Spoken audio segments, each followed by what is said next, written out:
ক্লাবের প্রেসিডেন্ট কে আসলে? মোহাম্মদ মিথুন। চিনি না আমি ওকে। না, সত্যি কথা বলতে আমি কষ্ট পাইনি, বাট আমার কাছে একটু হাসি লেগেছে। মানে আমি একটু জিনিসটাতে আমার কাছে একটু ফানি মনে হয়েছে। কারণ ঠিক আছে, আমাকে প্লেয়ার হিসেবে না চিনতে পারে, বাট রিসেন্ট টাইমে উনি যখন বোর্ড প্রেসিডেন্ট ছিলেন তখন ওনার সঙ্গে আমার বেশ কিছু মানে মিটিং হয়েছে, বা বিভিন্ন সময় ওনার সঙ্গে একসাথে বসেছি, কথা বলেছি, এবং আমাদের সময়টা খুব যে খারাপ ছিল বিষয়গুলো তা না। কিন্তু আমরা যখন সামনাসামনি একসাথে বসেছি যথেষ্ট রেসপেক্ট ছিল দুইজনের প্রতি।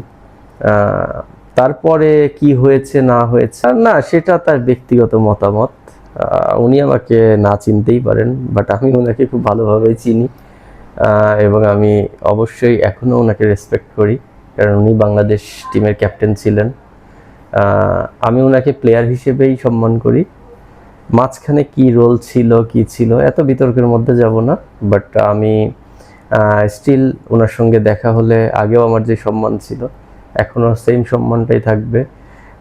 আর উনি যেটা বলেছেন এটা সম্পূর্ণ ওনার ব্যক্তিগত বিষয়। আমি তো আমার দায়িত্ব পালন করেছি।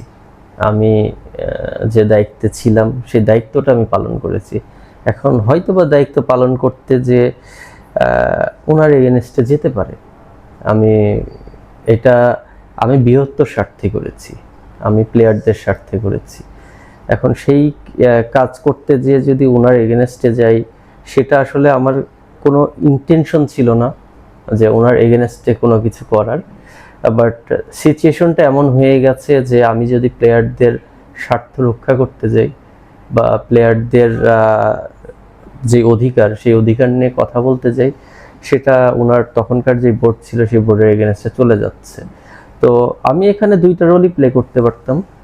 আমি চুপচাপ থেকে প্লেয়ারদের ক্ষতি হয়ে যেত সেটাও দেখতে পারতাম, আবার আমি প্লেয়ারদের পাশে দাঁড়িয়ে সেটা নিয়ে ফাইট করেছি।